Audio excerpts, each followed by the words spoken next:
We are delighted to hold such an event with fellow Kyushu University alumni and so many others.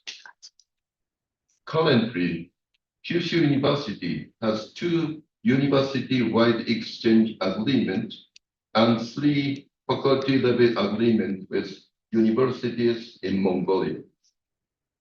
We hope that this event will serve as an opportunity for further exchange between researchers and students going forward. And this event is organized by the Kyushu University Institute for Asian and Oceanian Studies, Q-AOS, and I'd like to take this opportunity to briefly introduce the organization. Launched in 2019, this Q-AOS aims to foster practical research and educational endeavors and address social issues across Asia and Oceania in a unified effort across the university. As a director of organization, I oversee a diverse group of faculty members from the humanities, social sciences, life and natural sciences, and art and engineering, who engage in both on-demand and on-site activities. Today, a few faculty members has been chosen to present their research findings. Through these presentations, I hope that we can engage in a dialogue about addressing and preventing social issues across Asia and Oceania in line with the 17 Sustainable Development Goals, SDGs.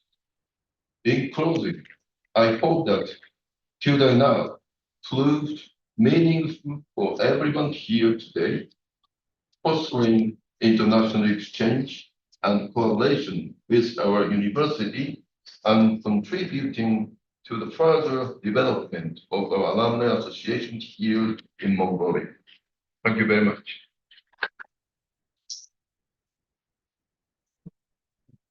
Thank you, Professor ISHIBASHI.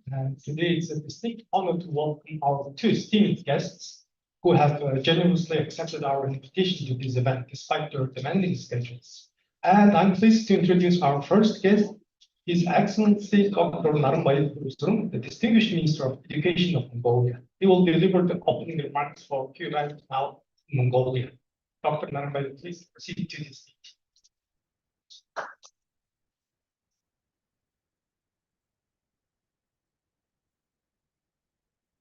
За өнөөдөр энэхүү танхимд хүрэлцэн ирсэн эрх мөндөд зочид төлөөлөгч Япон улсаас Монгол улс суугаа онц өгөөд бүрэн эрхт элчин сайд IGAWAHARA Masaru, за мөн Kyushu их сургуулийн ерөнхийлөгч ISHIBASHI Tatsuro болон энэ хүрэлцэн ирсэн нийт профессорууд, нийт удирдлагууд, багш нар, судлаачдын төлөөлөгч та бүхэнд халуун баярын мэндийг хүргье.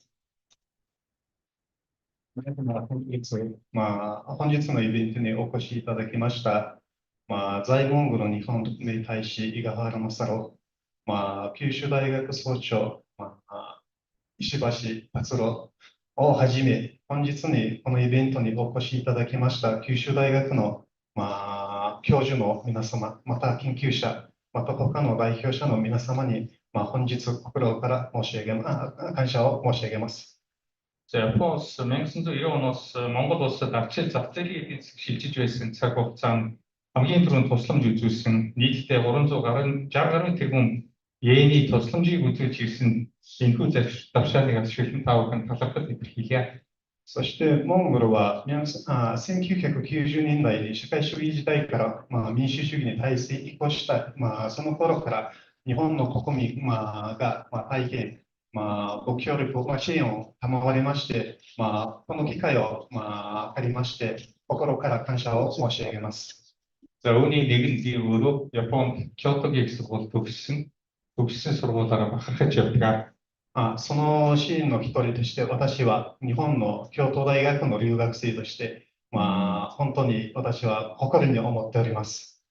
자, өнгөрсөн хугацаанд Япон улсын засгийн газрын тэтгэлгээр 500 гаруй оюутан инженери технологийн дээд боловсролын хүрээнд 200 оюутан бус суралцах төгссөн. Япон улсын бахархлал болсон үндэсний хоосын сургууль суралцах бүхэн боломж нэмэгдсээр байгаад миний бие баяртай байна.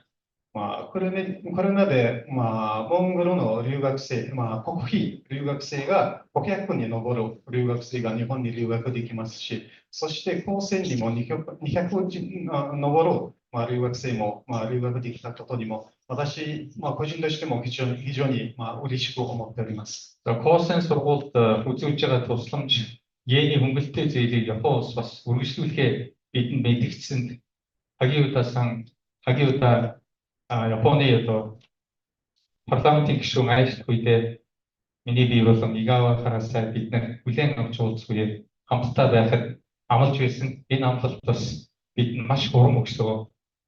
そして、日本の国会議員の萩生田様がモンゴルを訪れる際に、井川原大使と私もご一緒したときには、高専に対する支援を引き続きしていただくということが、我々にとしても非常に嬉しく思いましたし、本当に大変感謝しております。 Монгол улсын урт олон дунд хугацааны бодлогуудад бас байгалийн ухааны чиглэлээр инженер бэлдэх, за мөн улс орны хөгжилд хэрэгцээтэй салбарт илүү хүчтэй сайн боловсон хүчнийг бэлтгэхэд Япон улстай хамтран ажиллах сонирхол бол өндөр байдгийг энэ ташрын илэрхийлье. ちなみにですね、モンゴルの政府の方針、そして各省庁の方針において、モンゴル側が、今後、モンゴルの国の発展のためにもっと高度の人材を、教育を受けるためには、日本国と最も緊密に、協力関係を進めていることが、決められておりまして、これも非常にいいことだと私が、思っております。 Монгол улсын их дээд сургуулиудад гадаадын туршлагатай сайн профессоруудыг урьж ажиллах энэ ажлыг бид эрчимжүүлнэ. そしてモンゴルの大学にも、外国の、高度の、教授たちを、招きまして、受け入れることについてもモンゴルの側からも努めてまいります。 За мөн оюутнуудыг гадаад улсад сургах, ялангуяа Япон улсад зуны сургалтаар явуулах, олноорын сургах энэ ажилд бас бид нэр төлөв анхаарна.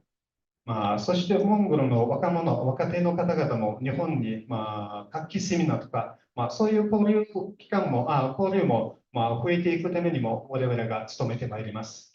За өнөөдөр Kyushu их сургууль болоод Монголын анагаахын шинжлэх ухааны үндэсний их сургууль хооронд санамж бичиг байгуулж байгаа чин сэтгэлээсээ баяр хүргэе. そして九州大学とモンゴル医科国立大学の、本日この協定が結ばれたことにも心から、感謝とともに喜びを申し上げます。 Амьд орж доктороос миний дуулсан хүрээнд бол Kyushu-гийн их сургуулийн бий болгосон маш мундаг технологи өөрийг шилжүүлэн суулгахад хүнд ямар нэгэн дархлааны сөрөг ийм шинжийг үзүүлдэггүй. Өөрний донор бол ямар хүн байхаас үл хамааран тэр хүний бүр юм шиг ажиллаж эхэлдэг. Том шинжлэх ухааны нээлт энэ технологи Монгол улсад нотолчтой байна гэж би ойлгосон. Цаа бүхэн маш том буян болж байгаа чин сэтгэлээсээ татдаг хэлхий. 私は法律の方なので、このような、ちょっと医学に関係する言葉、ちょっと通訳が難しいなんですが、ちょっと頑張って、伝えたいと思いますが、本日のこのダンドルチ教授に、お話によると、九州大学とモンゴル医科大学のこの協定に基づいて、日本の高度なこの、移植、移転に関する手術がモンゴルでも、定着というか、できるようになるように私が理解しておりましたので、これはモンゴル国民に対して日本側からの非常に大きな貢献をしているというふうに、位置づけておりますし、私は本当に心から感謝をいたしている、申し上げます。ドナーからのね、腎臓移植に関して、免疫がね、その本人を攻撃しないような大変優れた技術をモンゴルに導入されているというふうにお聞きしておりますので、大変多くの方の命を救う、本当に突起すべきことであります。心から御礼を申し上げます。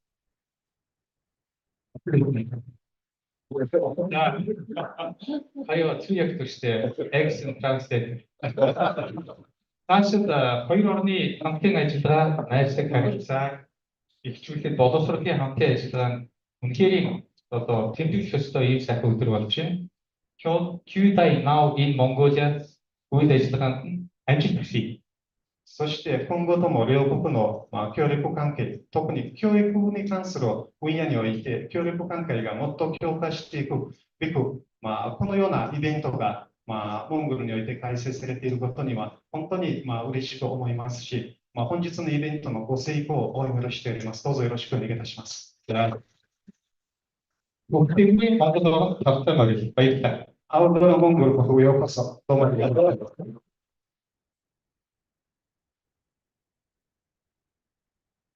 Thank you, Dr. NARANBAYAR, for your greetings.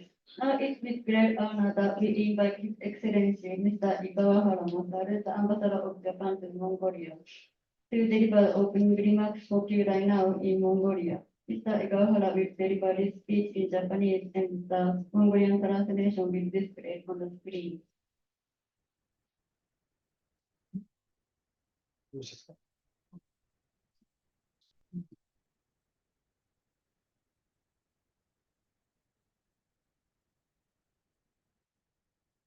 並ばやるさん、あと少しやりづらいと思うんですけど。よ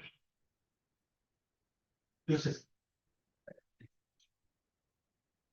石橋九州大学総長、および九州大学の先生方、関係者の皆様、また、お忙しいところを駆けつけていただいたナランバヤル教育大臣、並びに日本、モンゴル両国の皆様、こんにちは。モンゴルでの初のKYUDAI NOWの開催、誠におめでとうございます。この記念すべきフォーラムにお招きいただき、大変嬉しくまた光栄に思っております。私は昨年12月、モンゴルに着任して、多くのモンゴルの地で活躍する帰国日本留学生と出会ってまいりました。これらの方々が口々に私にお伝えすることは、恵まれた研究環境を提供してくれた日本の大学先生方への深い感謝と、これをモンゴルの国家の発展に生かそうとする高い意識、情熱、心意気でございました。実際、放送会、教育、行政、立法、農牧業、工学など、様々な分野で帰国日本留学生が指導的な立場を占めつつあります。本日来られているナランバヤル大臣もその代表的なお一人です。日本の高等教育が海外で高く評価されている証左であり、一人の日本人としてこのような状況を非常に誇らしく思っております。中でも九州大学は一般の留学生を受け入れておられます。それに加え、日本政府の国費留学生や若手行政官を育てる人材育成奨学計画 JDS やヤングリーダーズプログラム YLP でも積極的にモンゴルの学生を受け入れていただいております。この場を借りて厚く御礼を申し上げます。本日のフォーラムは九州大学がリードして両国の人的交流や学術交流の活性化を目的とするものであると伺っております。このフォーラムを通じて日本とモンゴルの研究者の協力が一層大いに深まることを心から願っております。最後になりますけども、本フォーラムの成功と、皆様のますますのご活躍、ご健勝、さらには、日本とモンゴル関係のますますの発展をお祈りしまして、簡単ですけども、私からの挨拶とさせていただきます。どうもありがとうございました。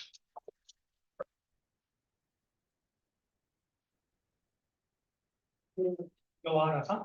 So now I would like to invite our next speaker, Professor Akashi Koichi, Senior Vice President of Kyushu University and also the Dean of Faculty of Medical Sciences. Professor Akashi will give a brief presentation to introduce Kyushu University. Professor Akashi, please continue speaking.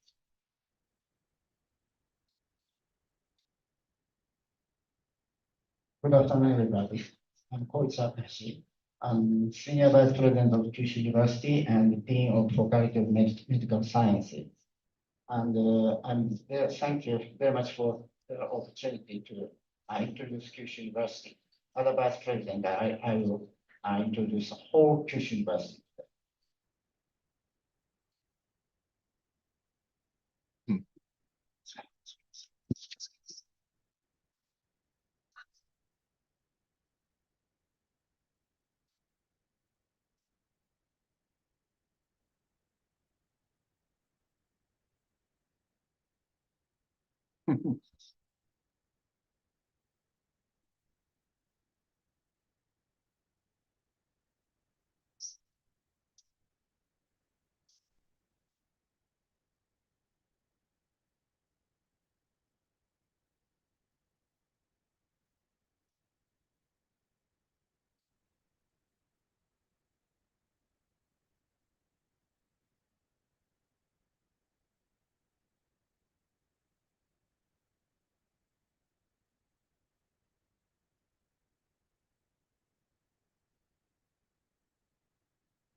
So this is the location of Kyushu University.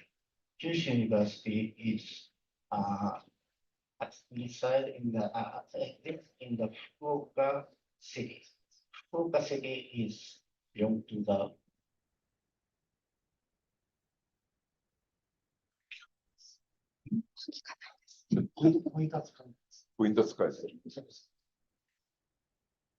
the southmost island of Kyushu, and it's the southmost island in Japan. It's a Kyushu. And Fukuoka is close to the North Korea and South Korea and China. So this works as a trading port or to trading port up to Asian countries. So Fukuoka has a rich story of development helped by its strategic location. The area is close to Asia, and in the 19th century, the Fukuoka city is developed rapidly in terms of economics and infrastructures, and we have 1.5 million people.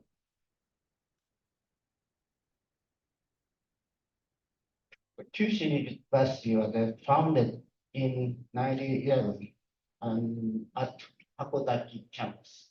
Initially, it established as a Fukuoka Medical College, but it's later reconstructed to expand to become Kyushu Imperial University. And the university has since evolved into a leading institution for education research in Japan.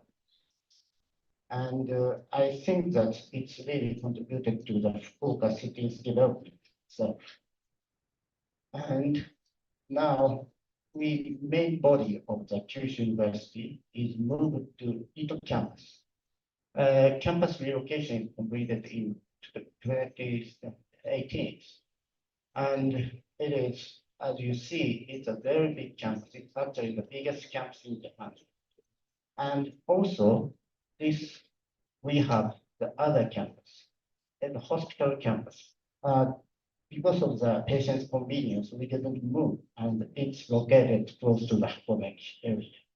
And also, we have Ohashi campus and Chikushi campus. And we have 12 undergraduate schools in total. So School of Letters, Education, Law, Economics, Science, Engineering, and Agriculture is located in the Ito campus. And School of Medicine, Dentistry, and Pharmaceutical Sciences is in Hospital campus. And School of Interdisciplinary Science and Innovation is located in the Chikushi campus. And School of Design is in Ohashi campus. And according to these schools, we have the 18 graduate schools right now as this here. And student and researcher and faculties from more than 100 different countries. And internal student ratio is 30%. Actually, we have more than 80,000 students, and more than 2,300 students are from the international countries. And this percentage, 30%, is not so bad in Kyushu, in Japanese universities. And numbers of faculty is more than 2,000. And student faculty ratio is 9:1. This is a pretty good numbers. And it means that we can do nice education and research. And in the Japanese university ranking, 2023, it's the 6th grade. And world university ranking, it's 135, 5th.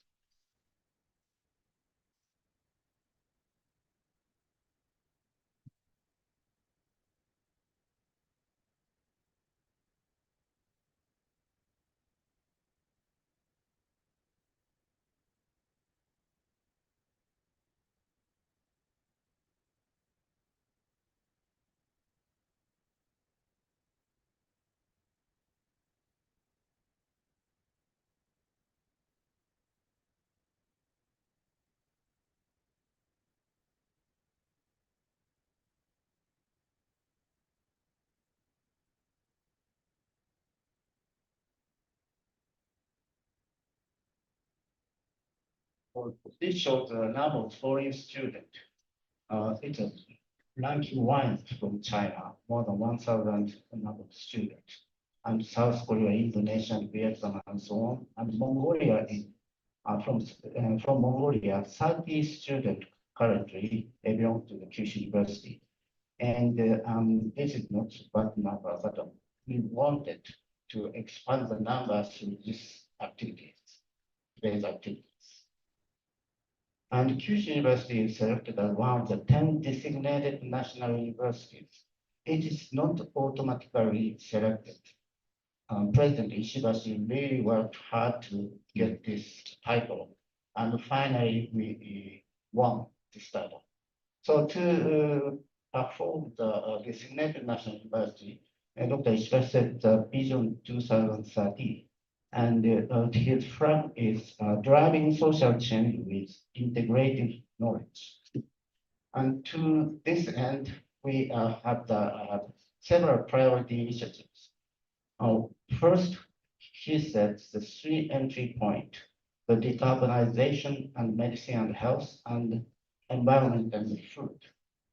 And then through these activities, we need to drive social change with data transformation. That's our driving social change. So we have performed many world level research, which I would like to show several examples. The first one, the International Institute for Carbon Neutral Energy Research, ISHIBASHI. The next one is the Next Generation Fuel Cell Research Center, and also Center for the Organic Photonics and Electronic Research, OPERA, and Research Institute of Applied Mechanics, RIAM. So these activities are really are doing in the Ito campus area.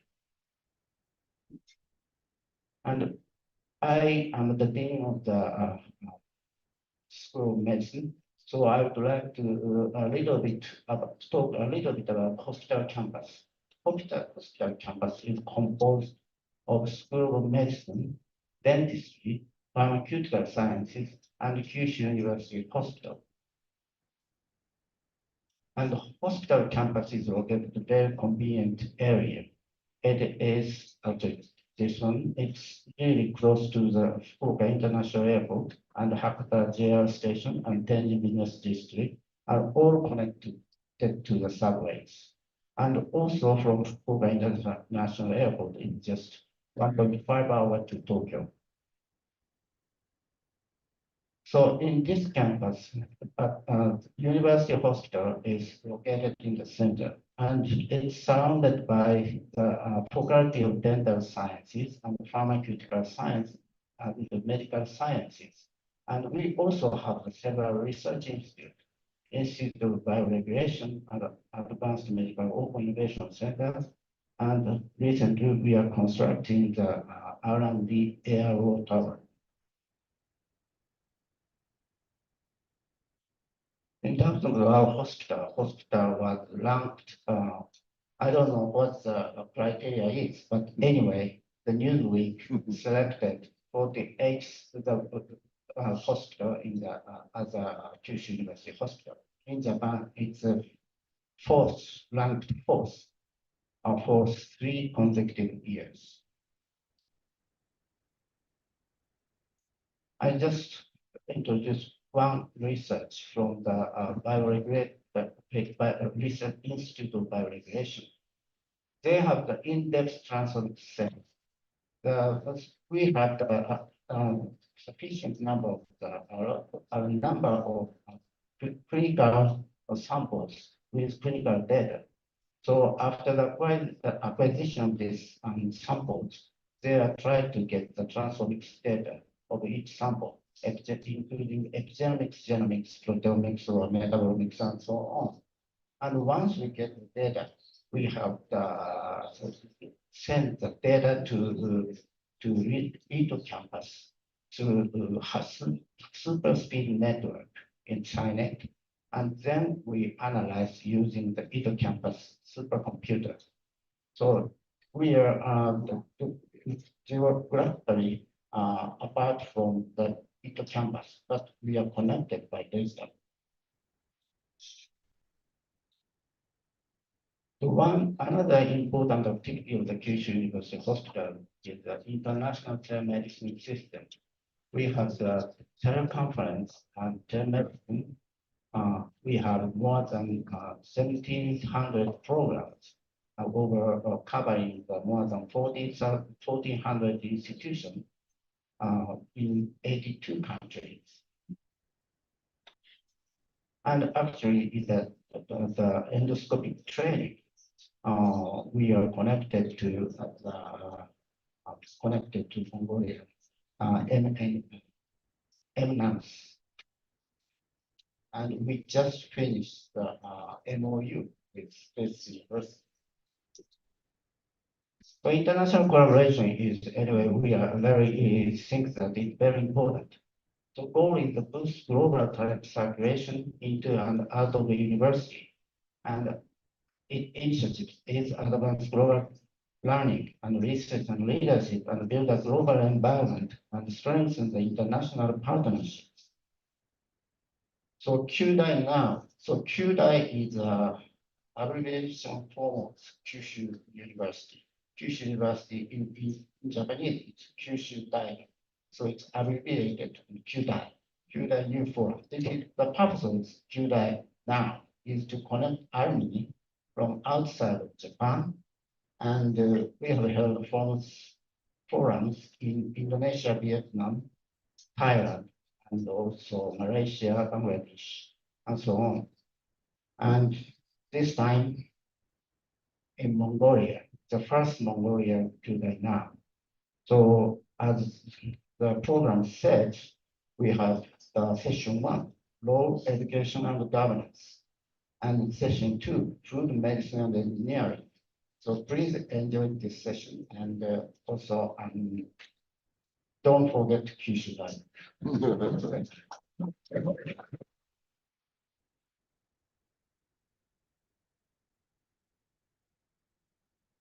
Thank you very much, Asst. And it was very great to see all the memories from the Goka and Kyushu University. And now, according to the schedule, we will have a group photo session over here. And I would like to invite all of you to the stage.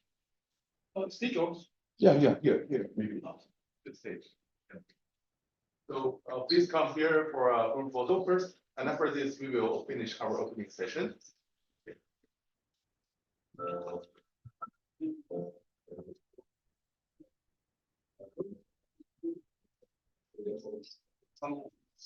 So our president and the president of UMNAMS will stand in the first line, and the other guests please stand in the stage, on the stage, or just surround them, please. It's free. Yeah.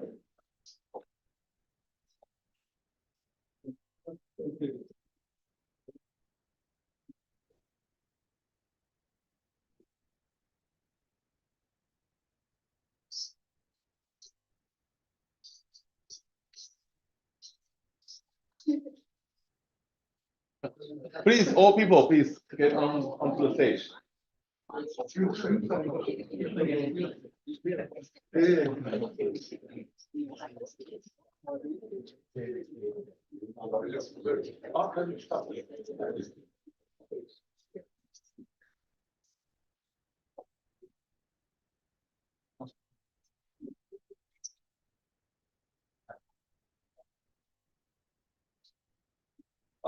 Please come for a photo. Go. Hey, hi,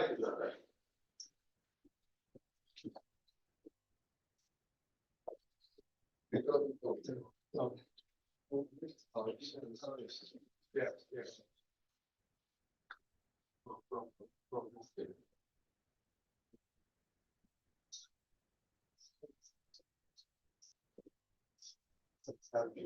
Yeah.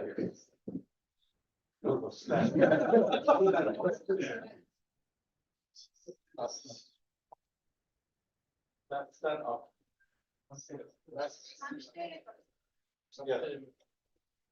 Yeah.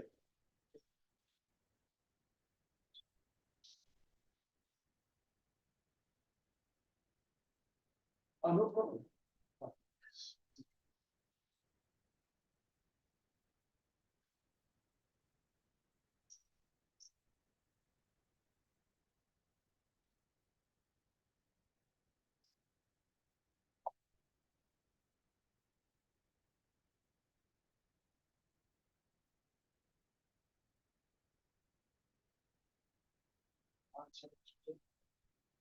Smile.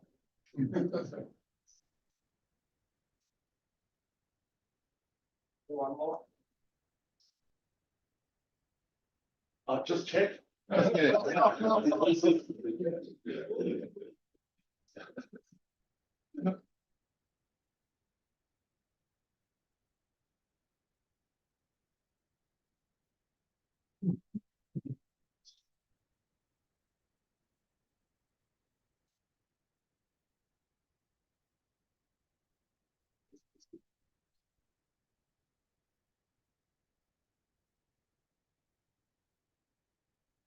もう一回、すみません。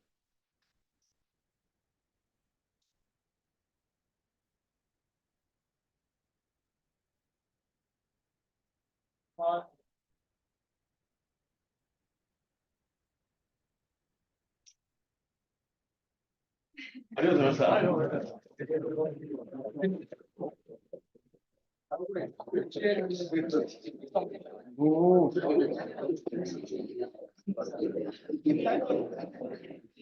すごい。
So actually, our seat in the front is like empty, so maybe you can use more seat here.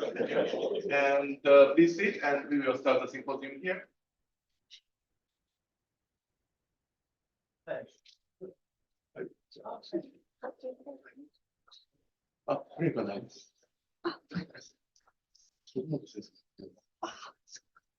So we would like to invite people at behind.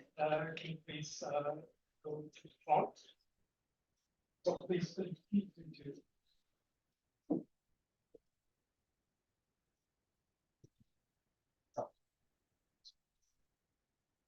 thank you for coming back. And let me start the first session of this symposium.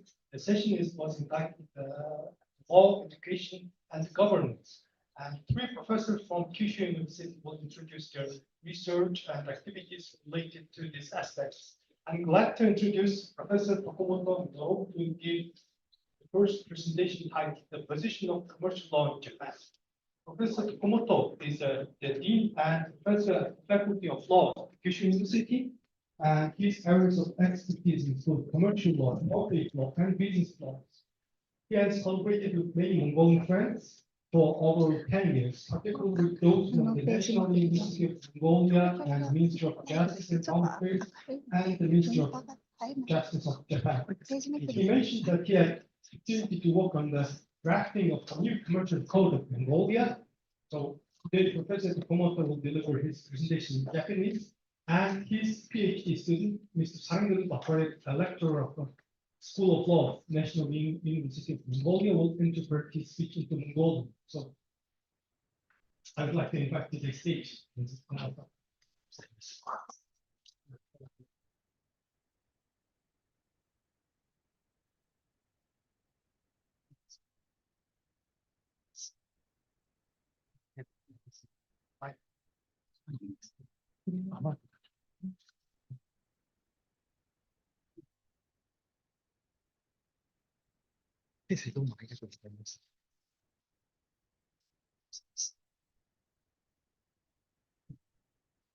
ただいまご紹介に預かりました九州大学大学院法学研究員の徳本実と申します。本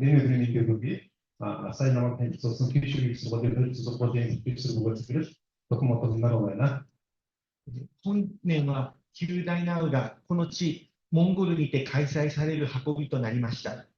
このような栄えある会にて講演をさせていただきます機会を賜りまして、大変光栄に存じます。자, 인지 KYUDAI 인파 펜젠 몽고도 스트간다로 따로 쓰고 자, 인포 인파 펜젠 따로 쓰지 예를 들어서 미니를 이렇게 보여주나 石橋総長をはじめ、アジア・オセアニア研究教育機構など、九州大学、そしてモンゴルのご関係の皆様方に対しまして、心より厚く御礼を申し上げます。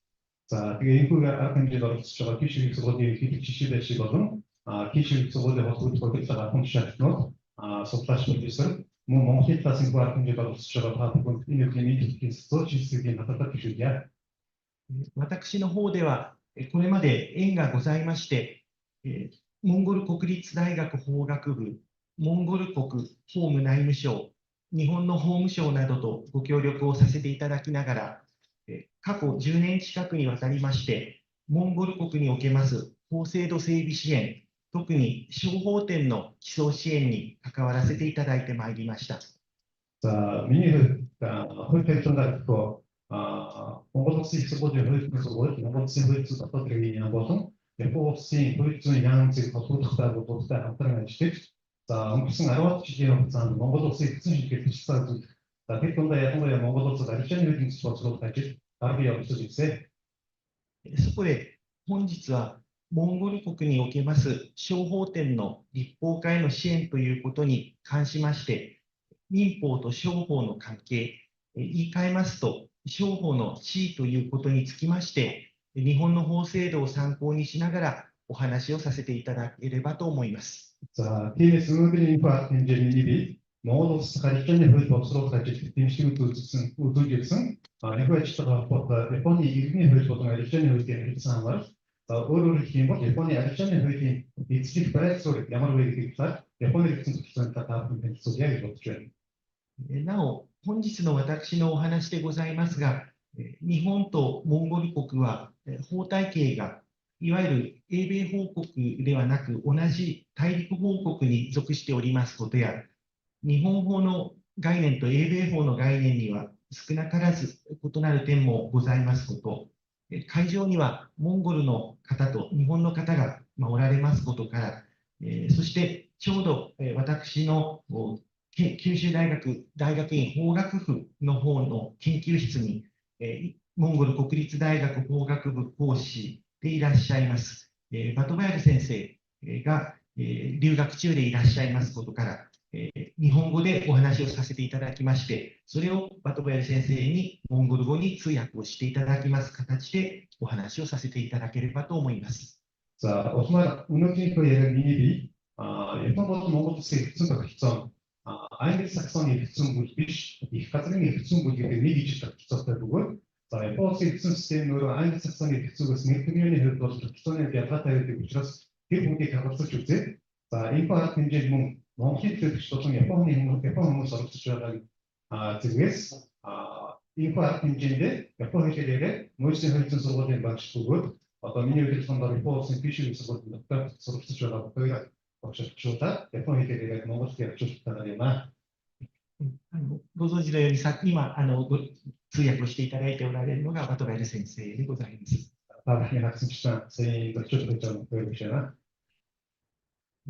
それではお話を進めさせていただければと思います。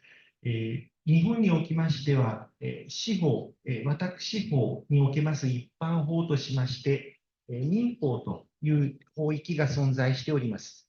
そこにはいわゆる民法典をはじめとして多くの関連する法律が見られます。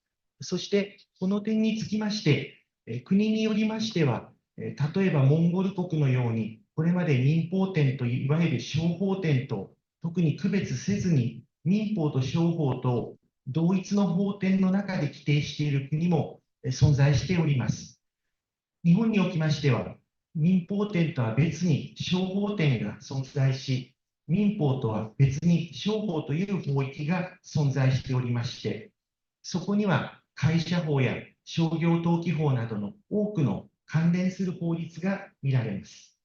За ингээд яриагаа үргэлжлэхэд Японы хувийн хэрэгцээ салбар гэж байгаа. За хувийн хэрэгцээ салбарынхаа ерөнхийдөө хин хэмжээ нь бол иргэний хэрэгцээ салбар гэсэн зүйл яриадаг. За тэгээд иргэний хэрэгцээд бол иргэний хууль тогтоомжгүй иргэний кодексээс ахуулаад олон төрлийн хуулиудаас хамаардаг байгаа.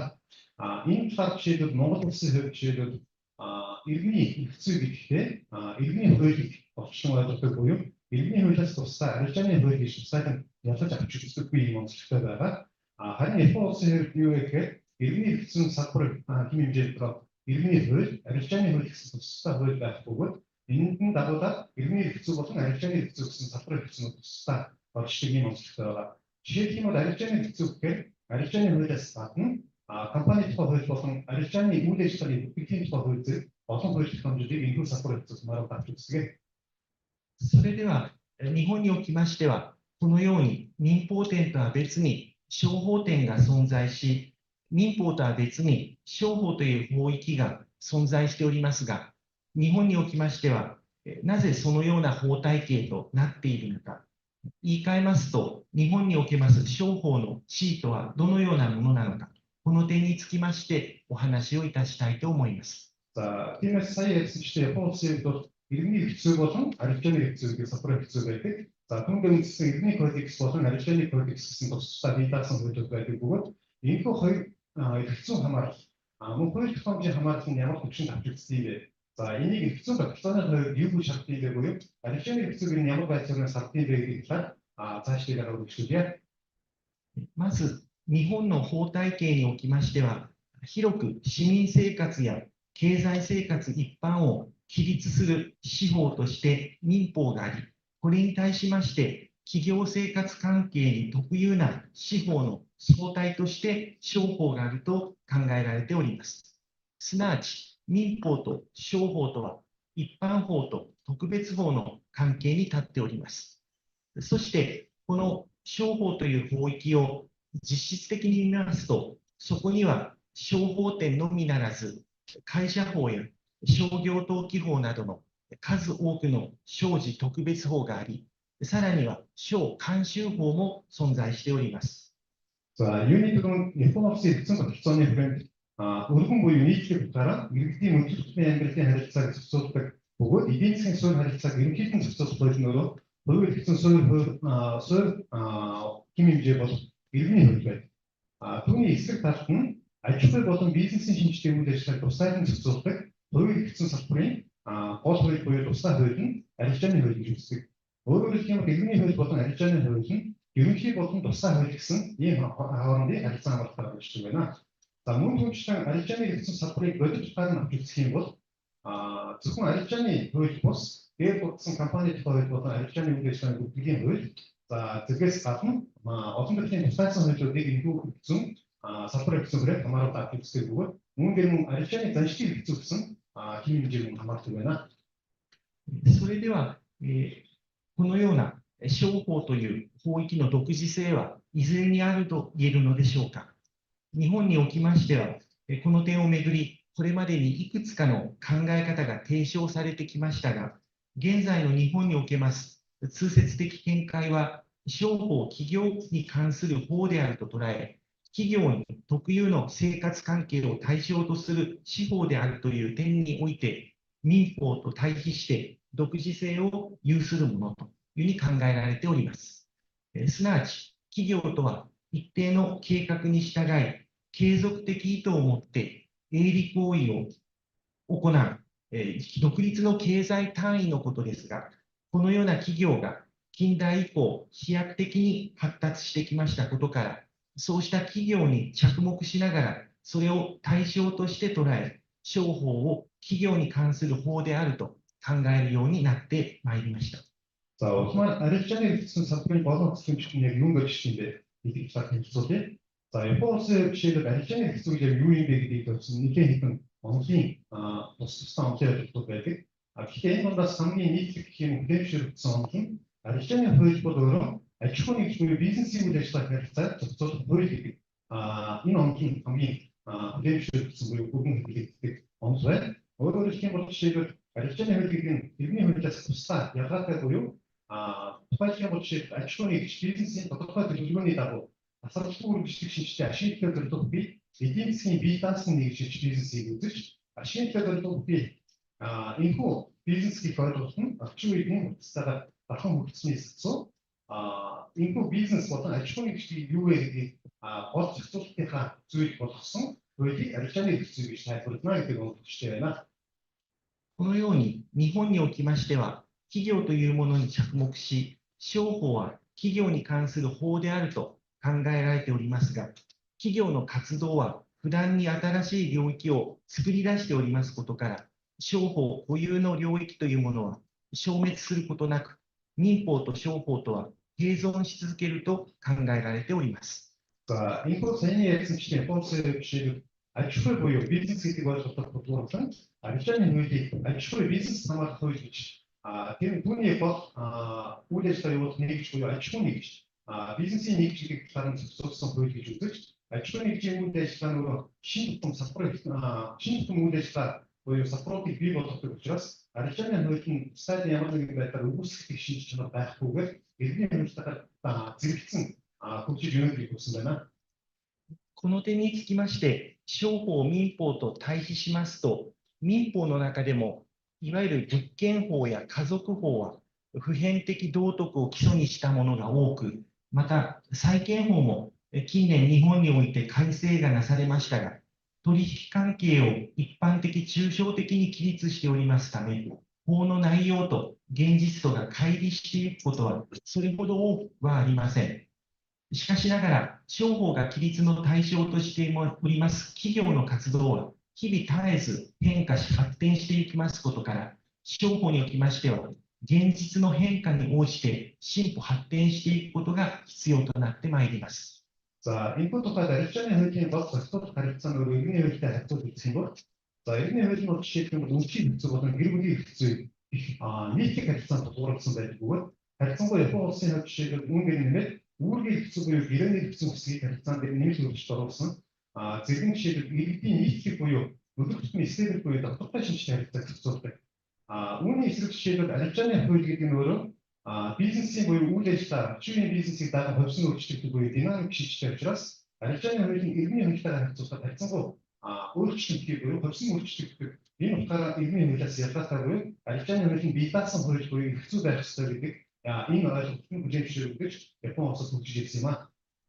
また、民法におきましては、家族法や相続法は民法の歴史や伝統に基礎を置いておりますために、国際的な統一が困難でありますが、企業を対象とする商法は、企業活動に伴う経済現象から生じる法則が、基本的には人類に共通するものでありますことから、そこには多かれ少なかれ内容を同じくする世界的な傾向が見られ、国際的にも統一しやすいように思われます。За түүнчлэн жишээлбэл арилжааны хуулийн зохицуулах харилцааны өөрөө иргэний хуулийг харьцуулах үзэх юм бол иргэний хуулийн харилцангуй нөгөө тухайн улсынхаа иргэд болон хүмүүсийн нийтлэг ёсоор харилцааг зохицуулдаг гэдэг утгаараа олон улсын жишээлбэл нэгэн ичид нэгмэл харилцаа өөрөө бий боломжгүй буюу нэг төвхтэй байдаг. Улс улсынхаа шаардлага нийцсэн. Түүний эсрэг жишээлбэл арилжааны хууль буюу арилжааны хэрэгцээ гэдэг нь өөрөө бизнесийн үйл ажиллагаанд зохицуулдаг гол хууль учраас дэлхийн аль улсуудын хувьд жишээлбэл бизнес буюу ашиглалтын үйл ажиллагаа гэдэг бол нэгэн зорилгын чиглэлийг нэгэн ич дотор бүхий бизнесийн харилцаа байдаг учраас арилжааны хуулийг буюу арилжааны хэрэгцээ хөгжүүлэхэд энийг олон улсын төвшин жишээлбэл нийтлэг буюу нийгмийн хэмжээ болоход харьцангуй хялбар гэж үздэг байна. このように企業というものに着目し、商法は企業に関する法であると考えていきますと、商法という法域の独自性を認めていかざるを得なくなると思われます。За энэ арилжааны хууль гэдэг нь өөрөө бизнесийн бол арилжааны үйл ажиллагааг зохицуулах хууль гэдэг утгаараа өөрийн гэсэн тусгайсан зарчмуудыг бий агуулж ирдэг. Энэ зарчмуудыг авч үзэх юм бол арилжааны хэрэгцээ нь иргэний хуулиас тусдаа бий даасан хууль бөгөөд хэцүү байх ёстой гэдгийг хүлээн зөвшөөрөхөөр гаргахгүй гэнэ. そしてそのような独自性は民法と対比しますと、商法の内容上の特色としても、例えば営利主義、迅速主義、公示主義、外観主義、厳格責任主義、企業の維持など、さまざまな形にて現れてまいります。За жишээлбэл саяны ярьдаг жишээлбэл арилжааны хуулийн зарчмууд буюу агуулгаас өөртөө иргэний хэцүүгээс юугаар ялгаатай юм бэ гэдгийг жишээлбэл арилжааны хуулийг агуулгаар энэхүү илэрхийлэлтүүд гарч ирдэг. Жишээлбэл арилжааны хууль гэх юм бол жишээлбэл ашиглах шийдвэртэй байх ёстой. Бизнес өөрөө түргэн шударгаар баталгаатай найдвартай байх ёстой. Түүнчлэн жишээлбэл арилжааны итгэл нөгөө хэлцэл хийж байгаа нөгөөдийнхээ гадаад илэрхийлэлт гэсэн хэдийг хамгаалах зарчим гэх юм чинь ийм олон төрлийн үйл ажиллагаа зарчмуудаар дамжиж бизнесийг доктортой бөгөөд түргэн шударгаар аюулгүй найдвартай байх үйл ажиллагааг дэмжих хуулиороо арилжааны хууль болж өгдөг. このように、以上、日本におけます商法の地位とはいかなるものかにつきましてお話をしてまいりましたが、対応、日本におきましては、企業というものに着目し、商法は企業に関する法であると考えながら、商法という法域の独自性を認めている状況がございます。За тиймээс ерөнхийдөө саяны ярьсан зүйлийг ерөнхийдөө томьёолоод багцлаад хэлэх юм бол арилжааны хууль гэдэг нь өөрөө бизнесийн болон аж ахуйн нэгжид зориулсан түүний үйл ажиллагааг зохицуулах хууль гэдэг утгаараа арилжаа бизнесийн үйл ажиллагаа доктортой найдвартай түргэн шударгаар байх энэ зорилгыг тавьсан бие даасан хууль тогтоомж бөгөөд энэ хууль нь өөрөө жишээлбэл Японы улсад бол энэ утгаараа хөдөлгөж хөгжүүлсэн гэдгийг хэлж байна. この点につきまして、モンゴル国におきましては、これまで民法典と商法典とは特に区別されずに、民法と商法とは同一の法典の中で規定されてまいりましたが、現在、民法典とは別に新たに商法典を立法化する作業が行われております。 За энэ талаар жишээлбэл Монгол улсын ямар байна гэж асуух юм бол Монгол улсын жишээлбэл Японы улсын ялгаатай арилжааны хууль гэж сайдсан хуулиор иргэний хуулиас тусдаа байхгүй. Нэгсэн бол иргэний хуулийн дотор иргэний өргөдөлтний харилцааг зохицуулсан хэмжээ болон бизнесийн үйл ажиллагааг зохицуулсан хуулийг нэг хууль тусламжаар зохицуулж байгаа. Ийм онцлогтой Японоос ялгаатай. Гэхдээ түрүүний нөгөө миний ихэн ярьсан чинь Монгол улсын хууль одоо сүүлийн 10 жилийн хугацаанд бие даасан арилжааны хууль тусламжийг бий болгох, иргэний хуулиас тусдаа хууль тусламж бий болгох гэдэг нэггүй ажлууд нь одоо хууль тогтоох боловсруулах хэрэгцээ хийгээд явж байгаа юм аа. この点につきまして、私の方では対応、日本の法体系に見られますように、新たに商法典を立法化した方が、投資家等の関係者に対する予測可能性を高めることからも、より望ましいと考えられますことや、前に述べましたように、商法という法域には、民法という法域とは異なる独自性や特色が見られますことから、商法という法域を民法という法域とは区別して捉えながら、その立法や解釈や運用などに当たっていくことが有益であると考えられますことなどをこれまでに述べさせていただいてまいりました。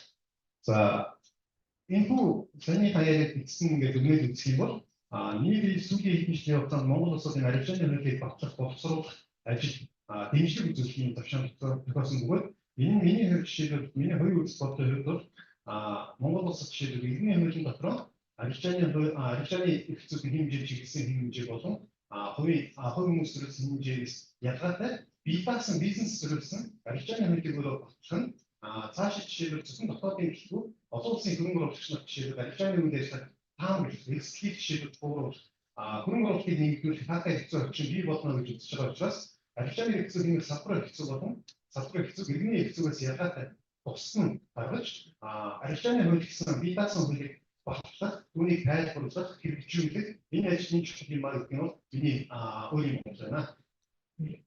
これまで約10年近くにわたり、このような法制度整備支援に、商法典基礎支援に関わらせてまいりましたが、いただいてまいりましたが、モンゴル国におきましては、近くいよいよこの商法典が立法化される見込みというふうに伺っておりまして、大変喜ばしく思っているところでございます。 За үндсэндээ 10 жилийн хугацаанд миний бидрүүний хэлсэн Монгол улсын арилжааны хууль тогтоомжийг боловсруулах, батлуулах үйл ажиллагаа дэмжлэг үзүүлэх тохиолны зүгээс энэ ажил хамтран оролцож ирсэн бөгөөд за саяхан миний уулзсан жишээлбэл ойрын ярианы сонсоод ойрын хугацаанд энэ хууль боловсруулах ажлууд бэлэн болсон.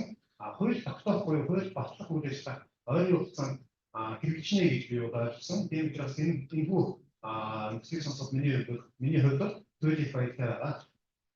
これまで貴重な機会をいただいてまいりました日本、そしてモンゴル国のご関係の皆様方との協力をもとにしながら、今後ともモンゴル国におけます商法典の立法化への支援を継続させていただき、法学の分野におけます学問的、人的交流のさらなる推進にも努めていきたいと思っております。また本日のKYUDAI Nowを通じまして、九州大学とモンゴルの皆様方との交流が一層深まりますことを心から記念申し上げます。За миний хувьд ч гэсэн өнөөдрийг Монгол улс болон Монгол улсын холбогдох байгууллага хувийн хүмүүстэй хамтдаа ажиллаж, за энэ хамтын ажиллагаанд суурилж Монгол улсын харилцааны хуулийг багтахгүй харилцааны хуулийг боловсруулах ажил цааш ч гэсэн үргэлжлүүлэн дэмжлэг үзүүлж хамтран ажиллая гэж бодож байгаа. Үүнээс гадна жишээлбэл хэцүү боловсрол энэ боловсролын салбарт болсон боловсон хүчнүүдийн солилцоог улам бүрэн нэмэгдүүлэх оюутнуудыг сургах энэ ажил бас өөрийнхөө зүгээр сонин нэмээ оруулах яваа гэж бодож байгаа. За өнөөдрийн KYUDAI Now арга хэмжээгээр дамжуулан Kyushu их сургууль болон Монгол улсын холбогдох байгууллага болон хувь хүмүүс болон зөвлөсөн хүмүүс хамтын ажиллагаа улам бүр нэгж татвартай хамтын ажиллагаа үргэлжлүүлнэ гэдгийг хэлж байна. 本日はお忙しい中ご清聴をいただきまして誠にありがとうございました。 За өнөөдрийн парламентын мэдээлэл Tatsuro лекцийн хаан физикийн бодолтой хэлээ анхаарал хандуулсан байна. 大変ありがとうございました。 Thank you very much, Professor Komoto, for your wonderful presentation and also the continued support to improve the Mongolian legal system. We would like to invite, if you have any questions, you can ask your question from Takumoto Sensei. ハーフのサソフトはそのことだったというふうに一つ使い分けました。ハーフのソフトウェアをハーフのこの旧風にすると、Assimilationからこういうのが来て、リーダーを置いて、私の気持ちを、じゃあ、いい向けて出したのと、リズムティアに来たところに、あれがすげえ来て、ハーフのソフトウェアを、クリアするとな。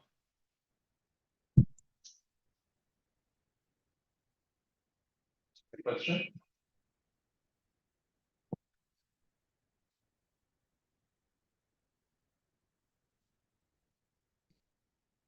Ah, 日本語でよろしいですか。講演ありがとうございました。私も法律はあまり勉強していないので非常に参考になりました。株式会社公営リサーチコンサルティングというところに所属している千葉と申します。今 JICA の技術協力プロジェクトとして、障害者の就労支援だったり、また生活困窮者の就労支援だったりっていうプロジェクトを実施しております。ここで。で、ちょっとお聞きしたかったことは、ちょっと商法とは直接関係がないんですけども、こういった社会福祉の分野でプロジェクトを実施していると、モンゴルにももちろん法律があって、障害者の人権を守るとか、でまたバリアフリーを整備するとか、またモンゴルには障害者の法定雇用率もありまして、そういったところを実施していかなければいけない。いわゆる法律とか規則というものは存在をしている。しかしやっぱり現場で、行うとなると、これが本当に日本とはちょっと比べ物にならないぐらい、その法律が守られていないという現状があるというとがあると思います。こういう時には、その法学者といいますか、法律の観点から見て、どのように対応するべきなのか、どのように備えられているのかということをちょっと参考に。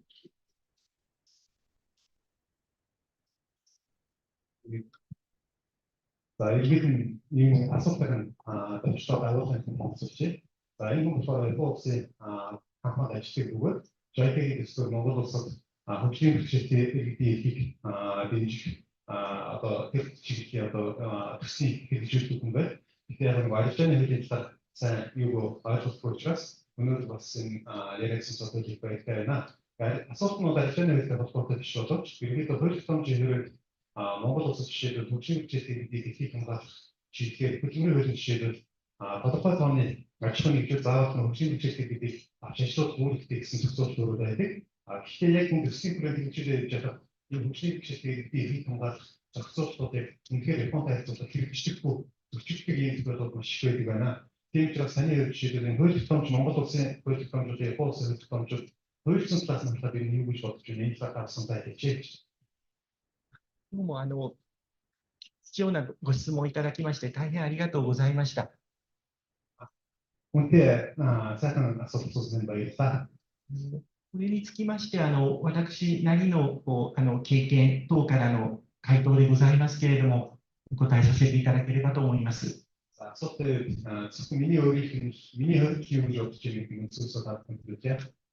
えば、私が今まで関わらせていただいてまいりました小法典基礎などにつきましては、特にモンゴル国におきましては、まだ小法典が実在していないということもございまして、これをどのようにその立法後、モンゴル国においてその解釈や運用を浸透していくかということは、非常に重要なテーマというように認識しております。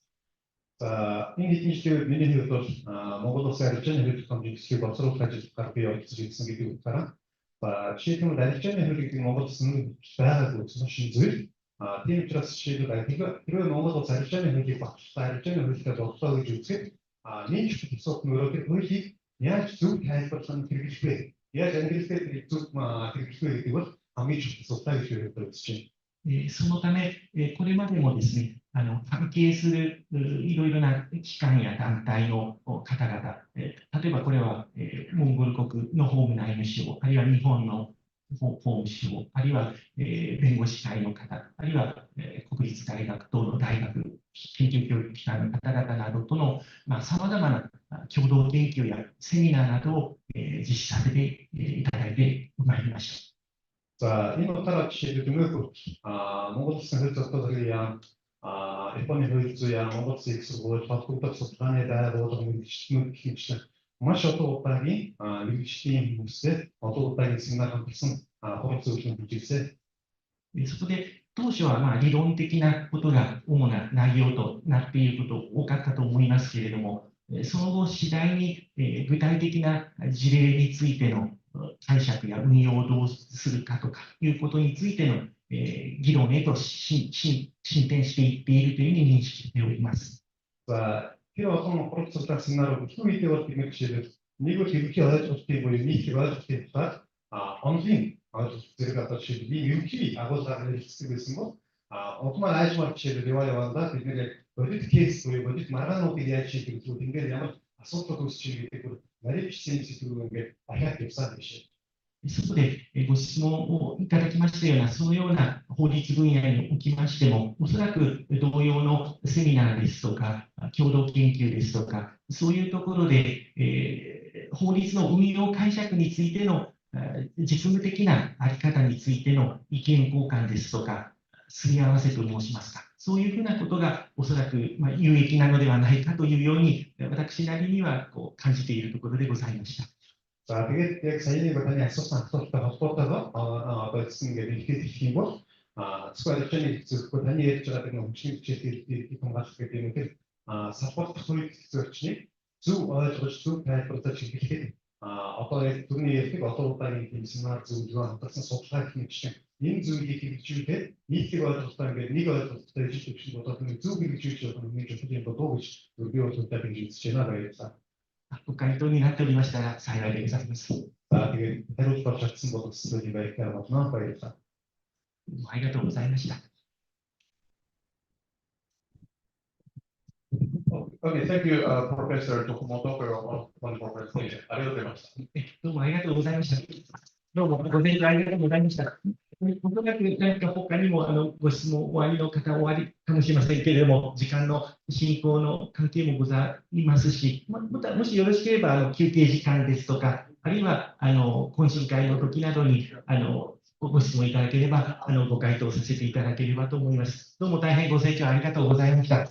Walau sekarang itu tetap kita juga nanti dipilih sangat pada proses yang para yang saya para nanti boleh negara misalnya sebuah proses itu satu kasus itu kita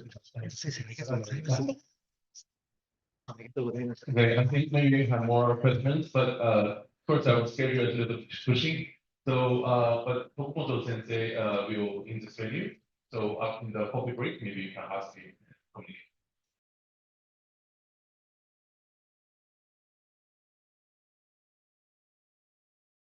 Environment, microbiology, in Division of Systems Bioengineering, Department of Bioscience and Biotechnology. of faculty at graduate school or agriculture in Kyushu University. So he received his PhD from Kyushu University in 2020. He worked for Central Laboratory of Yamazaki Baking Company, Yamazaki Pan, Limited from 2010 to 2022. Then he became an assistant professor of Harvard Laboratory. His research focused on utilization of beneficial microbes and their products, especially for fermented food production. He's studying complex food fermentation mechanisms driven by various lactic acid bacteria and yeast. So, Dr. Oshiro, the floor is yours. Thank you, Dr. Sen. So I'm very pleased to be invited here. So taking advantage of this opportunity, I'd like to thank all KYUDAI now members of the forum. So I'm talking about microorganisms in fermented foods sourdough.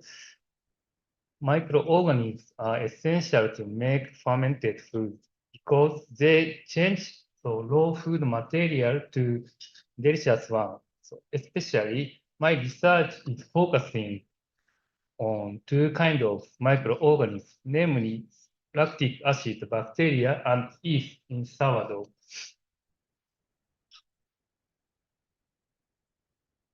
So first, I'm going to talk about some examples of the fermented food and microorganisms.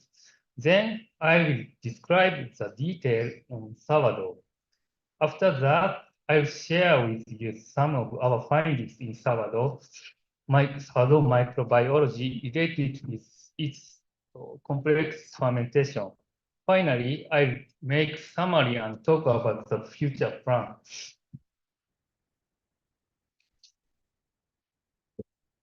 So a food scientist says that there are over 5,000 fermented foods in the world.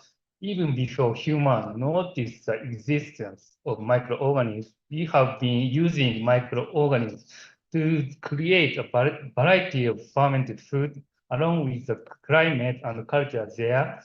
For example, in Mongolia, ARA is made by fermenting horse milk with two kinds of microbes, lactic acid bacteria and yeast.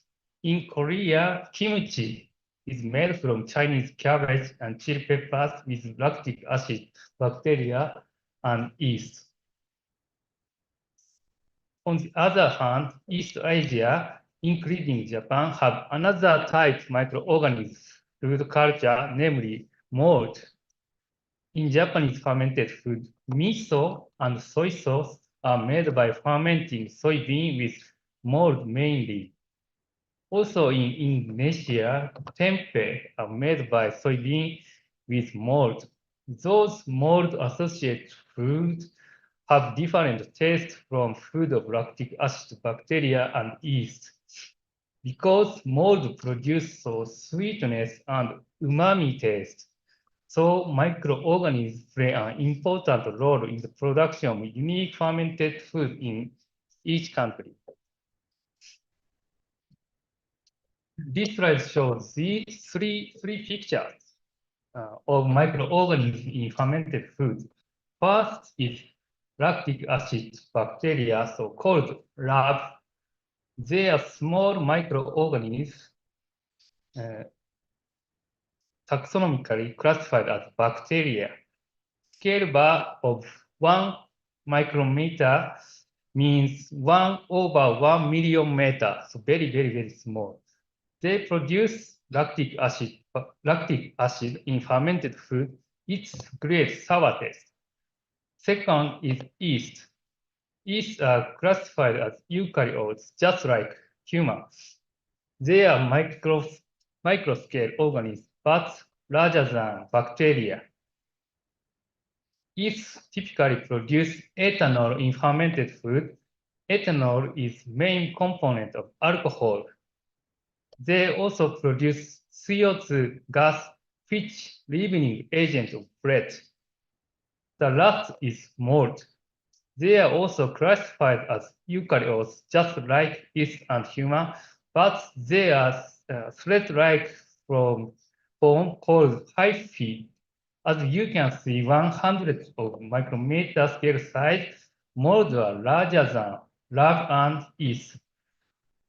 Molds produce large amounts of enzymes such as amylase and proteinase, and the enzymes break down food components and bring out their umami and sweet taste.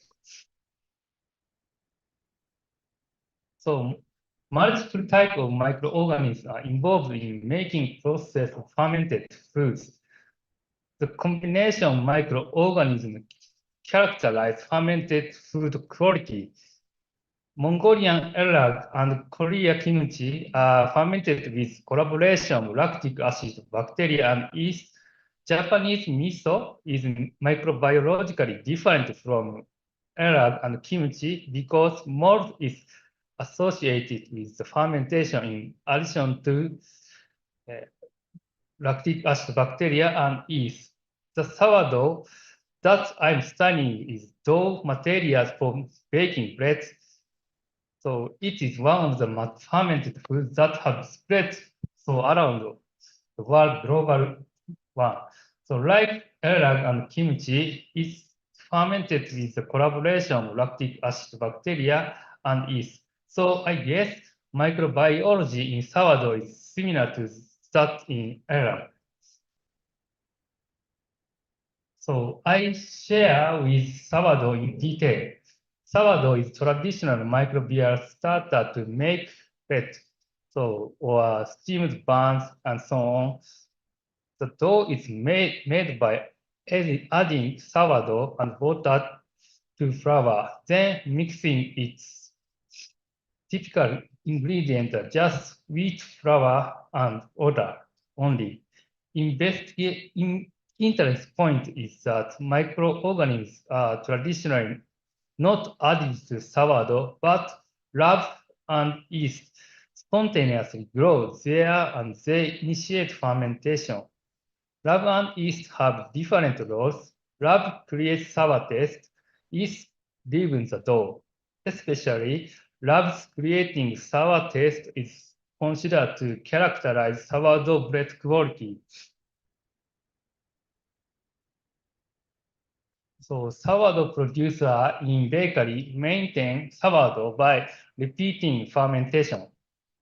Most of sourdough is daily used to make fermented food. To keep sourdough for next day, a portion mature sourdough is mixed with new fresh wheat flour and water. After the additional fermentation, sourdough is deactivated. This fermentation cycle can be repeated long time, even over 150 years, and long time repeats fermentation makes premium sourdough food. However, good sourdough preparation is difficult. This slide visually conveying the difficulty. The initial preparation stage prevents good preparation. Sourdough producers try to start sourdough development, but their challenges often fail because the taste is not as expected. So they discard those sourdough and then they start again the initial preparation until good sourdough is obtained.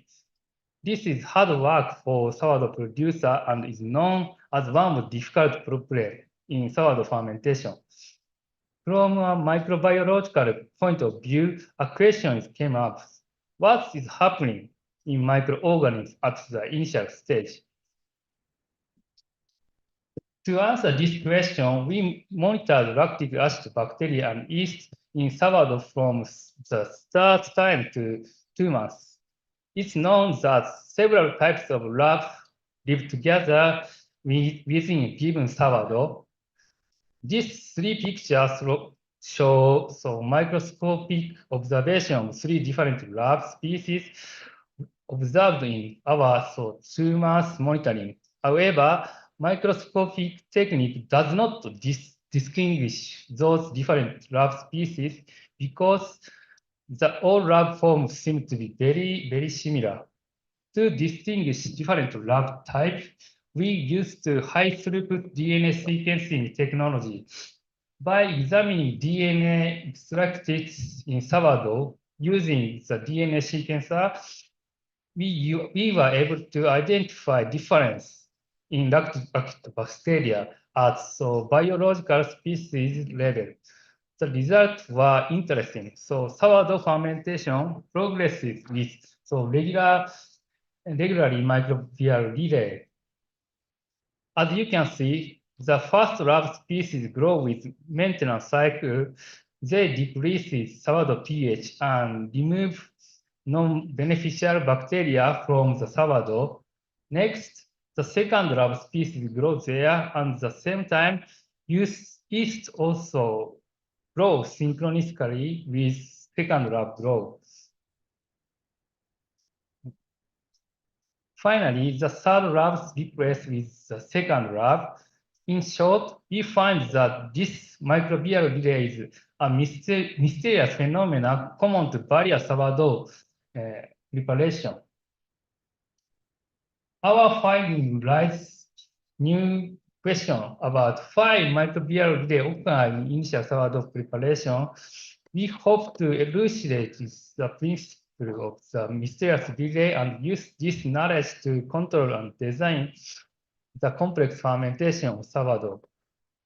In addition, such microbial relay is a mysterious phenomenon that has also been reported in other fermented foods. So elucidating microbial relay in sourdough will provide useful knowledge for elucidating microbial relay in other fermented foods. So our recent research identified the driving force of the microbial relay. I'll share with you three of the factors. First, low pH of sourdough. Second, nutritional sharing of microorganisms. Third, microbial interactions.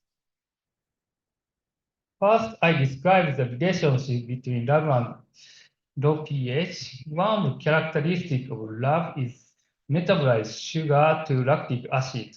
As mentioned earlier, lactic acid bacteria metabolize sugar and produce lactic acid. The lactic acid is released from bacterial cell to sourdough environment. Then lactic acid decreases pH of sourdough. So sourdough environment becomes acidic condition, which makes sour taste. In the next slide, we examine whether this low pH condition drives the microbial relay. The experiment is simple. So sterile liquid medium with an adjusted pH was prepared, and then sourdough lactic acid bacteria were added to this medium. After the fermentation cycle was repeated, we observed a relay from the first lab to second lab at an acidic pH close to real sourdough pH. On the other hand, no relay occurred in liquid medium with pH adjusted is near neutral. These results show that lab creating low pH condition drives the first half of the microbial relay. Second, we investigated the effect of co-growth of lab and yeast. Just like human, microorganisms cannot survive without nutrients. In microbiology, sugar, amino acid, and peptides, minerals, and vitamins are essential for growth. Of those nutrients, we found that sugar is the key to co-growth of lab and yeast. We will explain this in more detail in the next slide. In sourdough, sugar is produced from starch of wheat flour. Polymer structure of starch are broken down by flour enzymes, so amylase, and maltose sugar is cut out. However, amount of maltose in sugar is limited. If lactic acid bacteria and yeast compete for this maltose sugar, the yeast is always defeated and yeast population will decrease. However, this is a fatal problem for the symbiosis of lab and yeast. Our study indicated that sourdough lab has special ability to share sugar with yeast. Sourdough labs utilize a half part of maltose and the left half of part, so namely glucose, is released without eating. So yeast can co-grow with lab by utilizing the released glucose. That's why so lab and yeast share sugar and coexist in sourdough environment. So finally, we found a unique microbial interaction in sourdough. Like human community, microorganisms interact and influence each other. In many fermented foods, lab produce lactic acid, and then lactic acid inhibits growth of spoilage bacteria. This interaction prevents food for a long time. Another example is that win-win relationship of two species of yogurt lab. So S. samphilus and L. delbrueckii produce the growth of factor for each other. This win-win relationship supports for growth of two lab species in Bulgarian type yogurt. How about sourdough? So interestingly, we found a little bit complex but unique interactions there. I will explain it in more detail in the next slide. The interaction is rock, paper, scissors game. It's also metaphor that three people each have one opponent that they are good at and one opponent that they are bad at, making it impossible for any of them to move. Our finding is that rock, paper, scissors game relationship was important in sourdough microorganisms. This bar chart shows yeast 1 population when 5 types of microorganisms variously coexist. Yeast 1 cell number decrease in the presence of lab 1, but lab 2 was further present and the yeast cell number was significantly recovered. So mathematical analysis of this phenomena theoretically identify the establishment of three species interaction, rock, paper, scissors game, and this balance helps maintain yeast 1 population. In microbiology, there are few research reports on the interaction between three types of interaction. Yes. Thus, we consider it a very interesting interaction. In summary, we find a microbial relay between lactic acid bacteria and yeast in the initial stage of sourdough fermentation cycle. The mechanism behind this relay includes pH, sugar shares, and even three microbial relationships that can be likened to the game of rock, paper, scissors game. By understanding the whole mechanism of this microbial relay, we will develop technology to control and design complex fermentation. We also hope to work on elucidating the mechanism of the fermentation process in fermented foods other than sourdough. I'd like to finish this presentation. Thank you. Thank you very much, Professor Oshiro. Personally, I got a very important information, very crazy information, and I will have a very serious discussion with my wife when we make bread. So it's very important. So now I'd like to invite questions from the audience. Do you have any questions from Professor Oshiro?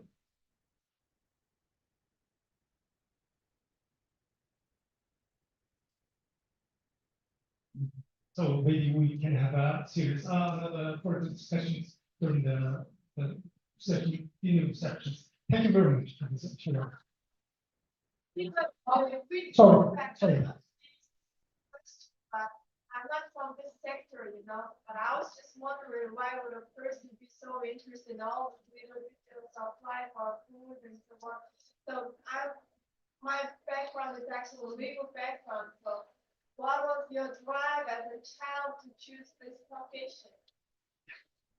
Because this is not what I would be willing to study or work for my entire life as a kid. So you probably, what was the secret? Why did you choose this profession?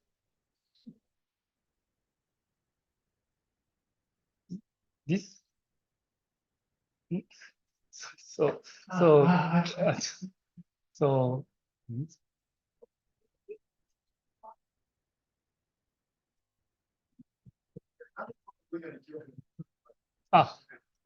Sorry. So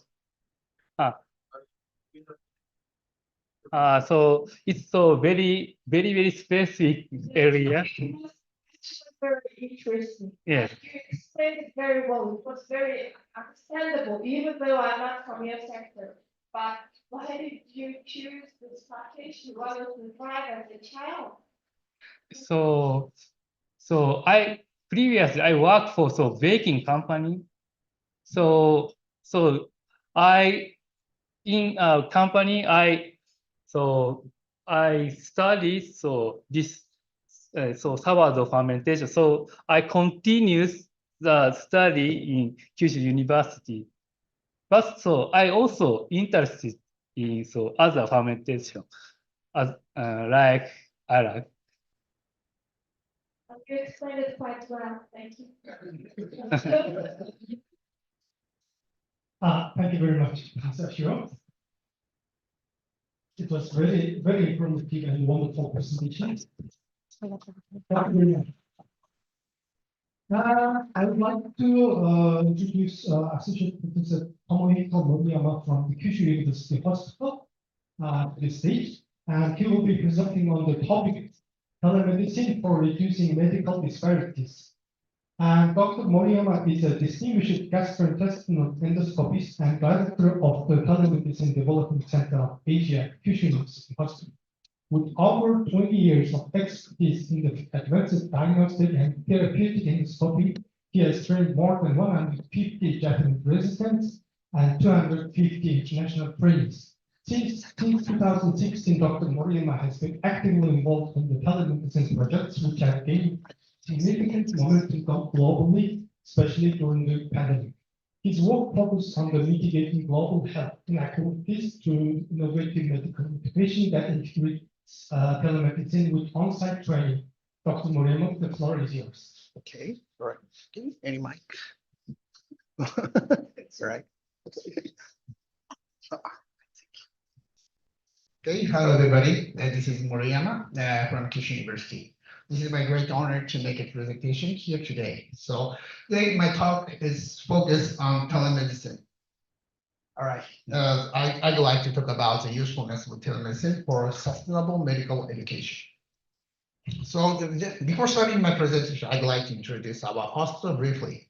We have more than 1,200 beds. This is maybe the second largest hospitals in Japan.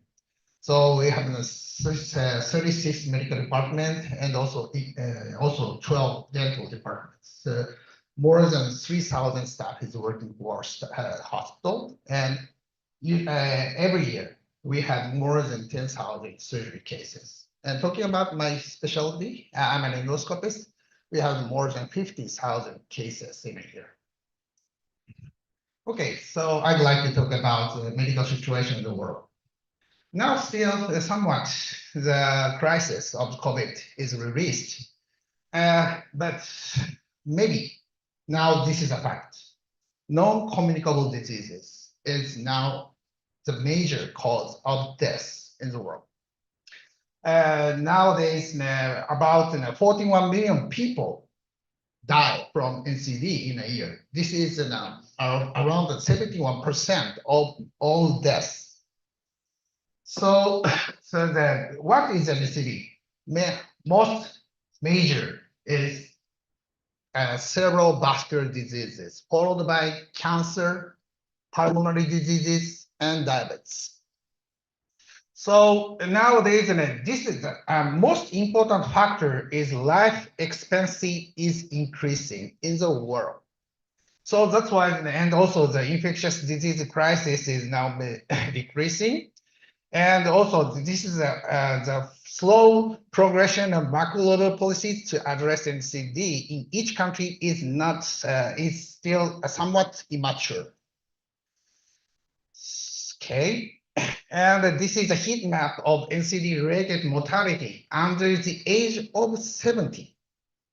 As you can see, there is a distinct disparity about this value.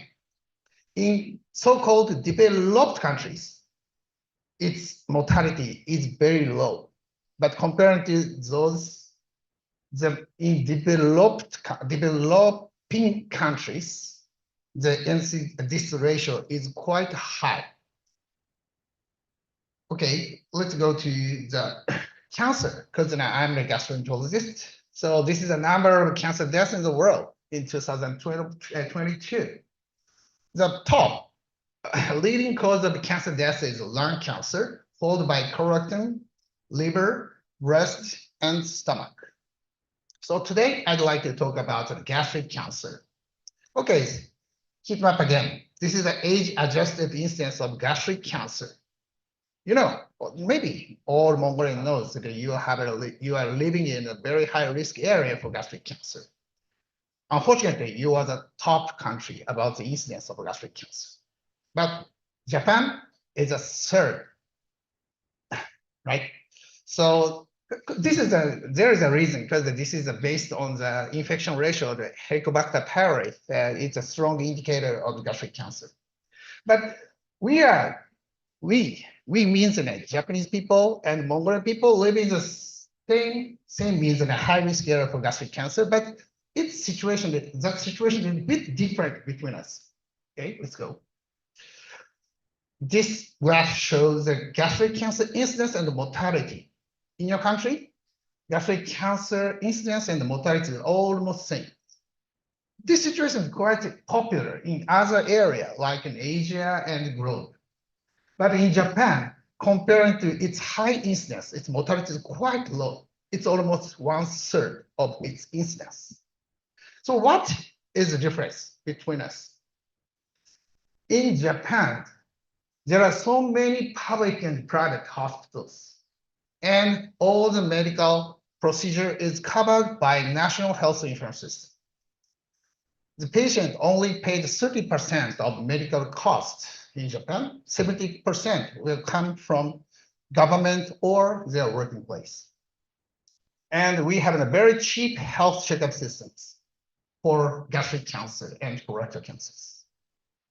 Based on that, we can make an early diagnosis, and also we can do many advanced therapeutic endoscopy.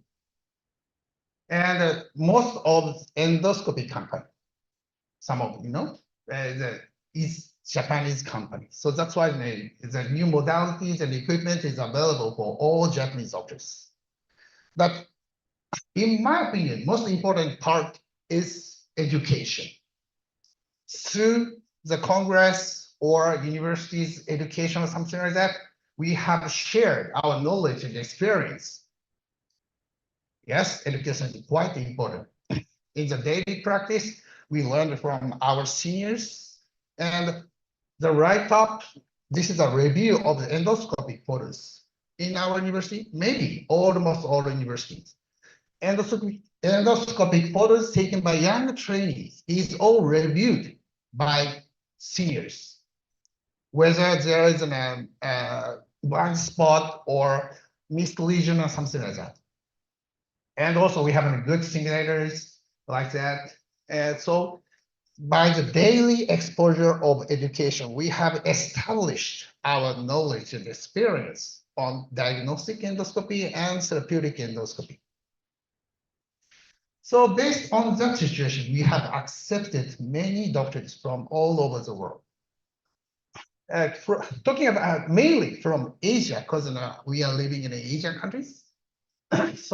And from Mongolia, so far, we have accepted 19 doctors from various fields, endoscopy, surgery, radiology, oncology, blah, blah, blah.